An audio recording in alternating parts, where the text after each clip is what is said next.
नमस्कार दोस्तों, मैं डॉक्टर नीलेश कुमार शाक्य आज आपसे डायबिटीज़ के बारे में एक बहुत ही महत्वपूर्ण जानकारी साझा करने वाला हूं।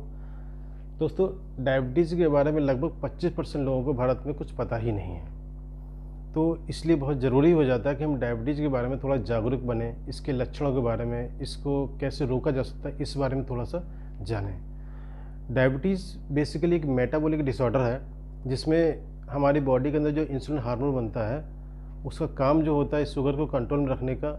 तो वो इंसुलिन हार्मोन या तो पूरी तरह से बन नहीं पाता है, या बन रहा है तो पूरी तरह से अच्छे से काम नहीं कर पाता। इस वजह से ब्लड के अंदर यानी खून के अंदर शुगर की मात्रा बहुत ज़्यादा बढ़ जाती है। शुगर यानी कि ग्लूकोज बहुत ज़्यादा बढ़ने के बाद क्या होता है, ये शुगर जगह जगह जाके बॉडी के अलग अलग अंगों में जाके डैमेज करता है। इससे धीरे धीरे करके बहुत सारे अंगों पर जो बुरा प्रभाव पड़ता है, सारे के सारे अंग धीरे धीरे खराब होने लगते हैं। खासतौर से हार्ट, किडनी, ब्रेन, आपका लीवर, आंत, इंटेस्टीन, इस तरह से। और अल्टीमेटली पेशेंट की अगर ट्रीटमेंट ना मिले तो डेथ हो जाती है।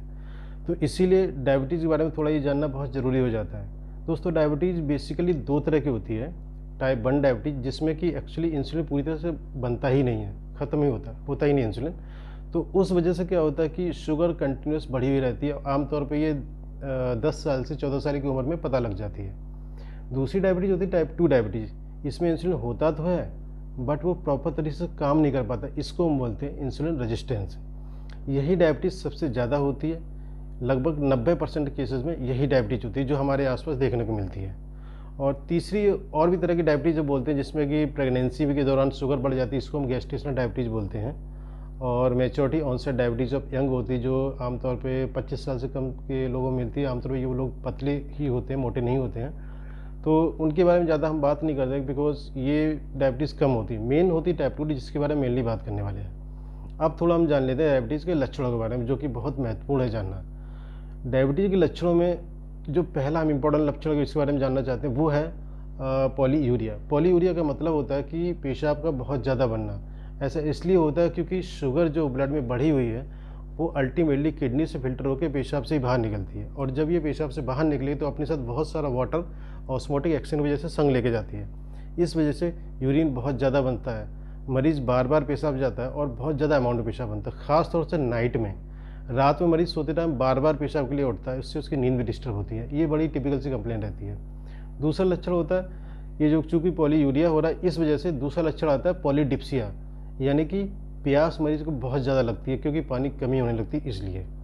तीसरा जो लक्षण आता है वो है पॉलीफेजिया। पॉलीफेजिया का मतलब है कि मरीज़ बहुत ज़्यादा खाना खाता है। ऐसा इसलिए होता है क्योंकि जो शुगर है बॉडी में इस्तेमाल नहीं हो पा रही, क्योंकि इंसुलिन प्रॉपर तरीके से काम नहीं कर पा रहा है, या इंसुलिन है ही नहीं, तो शुगर इस्तेमाल हो नहीं पा रही। इससे बॉडी को एनर्जी जो नीड होता है वो पूरी तरह से मीट नहीं हो पाता। इस वजह से क्या होता है कि मरीज़ को बार बार भूख लगती है और बार बार उसको खाने की इच्छा होती है। चौथा जो लक्षण है वो है वजन कम होता जाना। चूँकि इंसुलिन का एक काम ये भी होता है, वो हमारी बॉडी का जो वेट है उसको मेंटेन करता है, फैट और प्रोटीन को स्टेबलाइज करके, जगह जगह स्टोर करके।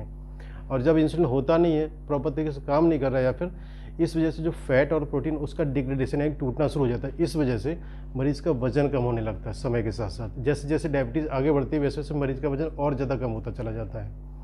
मरीज़ को ये लगता है कि मैं खा तो बहुत रहा हूँ, फिर भी वजन मेरा कम होता चला रहा है। पाँचवा जो लक्षण आता है वो है मरीज़ को बहुत थकान महसूस होती है।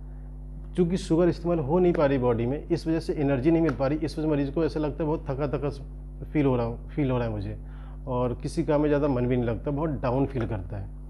छठा लक्षण क्या है कि मरीज़ की बॉडी में कहीं भी अगर कोई घाव हो जाएगा, चोट लग जाएगा, वो घाव जल्दी भरता नहीं है। बहुत दिनों तक, 15-20 दिन, महीना, 2 महीने तक घाव ऐसे बना रहेगा। मरीज़ बोलता है डॉक्टर से आके कि डॉक्टर साहब, ये मेरा घाव हुआ था बहुत दिनों से, अभी तक भर ही नहीं रहा है। ये बड़ा टिपिकल सा सिनेरियो देखने को मिलता है डायबिटीज़ के मरीजों में। इसके अलावा सातवां लक्षण क्या, मरीज़ को बार बार इन्फेक्शन होते हैं। चूँकि इम्यूनिटी मरीज़ की वीक हो जाती है, शुगर भी बढ़ी रहती है, इसलिए बार बार मरीज़ को इन्फेक्शन होते हैं। खासतौर से जेनिटल एरिया में फीमेल्स में वाइट डिस्चार्ज मिल सकता है कैंडिडा की वजह से। टंग्स में क्या, वाइट टंग में हमारे वाइट कोटिंग मिल सकती है। तो इस तरह के इन्फेक्शन मिलते हैं। सांस के इन्फेक्शन बहुत ज़्यादा कॉमन होते हैं। आठवां लक्षण ये है कि मरीज़ की बॉडी में जो हाथ और पैरों वाला जो किनारा होता है, इनमें क्या होता है, टिंगलिंग एंड नमनेस फील होती है। टिंगलिंग नमनेस का मतलब है, टिंगलिंग मीन्स सुई जैसी चुभना या पिन जैसे चींटे जैसी काटना। नमनेस का मतलब है सुन्न जैसा हो जाना, हाथ और पैर सुन्न जैसे हो जाते हैं। इसके अलावा नेक्स्ट लक्षण जो है वो है विजन का कमज़ोर हो जाना, यानी कि विजन में धुंधलापन दिखना। मरीज़ का जो होता लेंस जो होता है आँख का, उसमें क्या, तो शुगर बड़ी होने की वजह से कुछ ऐसे ऑस्मोटिक एक्शन चेंज होते हैं जिस वजह से मरीज़ को धुंधला दिखाई देने लगता है, लेंस प्रॉपर तरीके से काम नहीं कर पाता है। इसके अलावा मरीज़ की, जिन लोगों में बहुत दिनों तक शुगर बढ़ी रहती है, इंसुलिन भी हाई बना रहता है बिकॉज इंसुलिन रेजिस्टेंस हो गई, इसलिए तो स्किन में जो फोल्ड वाले एरिया, जैसे हमारा नेक का एरिया हो गया, हमारे ये बगल वाले एरिया हो गया, ग्रोइन का एरिया, इनमें ब्लैक सी स्किन की फोल्डिंग से दिखती है। इसको हम बोलते हैं एक्एंथोसिस निग्रिकेंस। इसके अलावा स्किन में छोटी छोटी ग्रोथ जैसी मिल सकती हैं। ये तो कुछ कॉमन लक्षण होगी। इसके अलावा जब शुगर बहुत दिनों तक तो बढ़ी हुई रहती है और मरीज़ इलाज नहीं कराता या करा नहीं पाता, पता नहीं लग पाती है, तो बॉडी में कुछ दूसरे कॉम्प्लिकेशन पैदा होते हैं जिसकी वजह से दूसरे लक्षण पैदा होते हैं। जैसे कि अगर इंटेस्टाइन पे इफेक्ट आ गया, जिसको हम बोलते हैं गैस्ट्रोपैरेसिस, तो मरीज़ को नोजिया वॉमिटिंग यानी कि जी मिचलाने जैसा महसूस होगा, पेट का भरा भरा सा महसूस होना, ये सब होता है उसको। अगर हार्ट पे इफेक्ट आने लगा है तो हार्ट अटैक के चांस बढ़ जाते हैं, मरीज़ को हार्ट की प्रॉब्लम बढ़ जाती है। ब्रेन पे इफेक्ट आ गया तो ब्रेन स्ट्रोक हो सकता है। तो शुगर के मरीज़ में लिपिड भी बढ़ जाते हैं, यानी कि कोलेस्ट्रॉल का लेवल है वो बढ़ा हुआ मिलेगा। थायराइड की समस्या भी हो सकती है मरीज़ में। और इसके अलावा आँखों में एक और चीज़ मिलता है, इसको बोलते हैं डायबिटिक रेटिनोपैथी। इसमें होता है कि डायबिटीज़ के मरीज़ों में रेटिना जो होती है हमारी आँखों की, उसमें कुछ ऐसे चेंजेस आते हैं जिससे मरीज़ की विजन लॉस होता है, यानी कि मरीज़ को दिखाई देना बंद हो सकता है। कैटरेक्ट यानी कि मोतियाबिंद हो सकता है, उसको ग्लूकोमा हो सकता है। तो ये दोस्तों मैंने कुछ लक्षणों की बात करी है जो डायबिटीज़ के मरीज़ों में आमतौर पे देखने को मिलते हैं। अगर आपके अंदर है या आपके घर परिवार में किसी के अंदर इस तरह के लक्षण हैं, ख़ासतौर से वो लोग जिनकी उम्र 40 साल हो चुकी है उससे ज़्यादा है, या जिनका वज़न बहुत ज़्यादा है, या जो ऐसा काम करते हैं जिसमें ज़्यादा टाइम बैठे रहने का हो, तो ऐसे लोगों में डायबिटीज़ के लक्षण, अगर इस तरह कोई भी लक्षण दिख रहे हैं तो उनमें डायबिटीज़ की टेस्टिंग जरूर करा लें, क्योंकि अगर ये डायबिटीज़ आप टाइम से, समय से पता कर लेंगे तो इसका इलाज करा लेंगे और इससे जो कॉम्प्लिकेशन होते हैं उनसे आप बच सकते हैं। तो दोस्तों, ये जानकारी अगर मेरी आपको अच्छी लगी हो डायबिटीज़ के बारे में, तो प्लीज़ इस वीडियो को शेयर करिए अपने दोस्तों में, अपनी फैमिलीज़ में, रिलेटिव्स में, जिससे ज़्यादा से ज़्यादा लोग इस वीडियो से फ़ायदा ले सकें। और मेरे इस चैनल को प्लीज़ सब्सक्राइब कीजिए, जिससे जो भी मैं कोई नया वीडियो अगर हेल्थ से रिलेटेड डालूँ तो आप लोगों को उसकी नोटिफिकेशन टाइम से मिलती रहे। Thank you.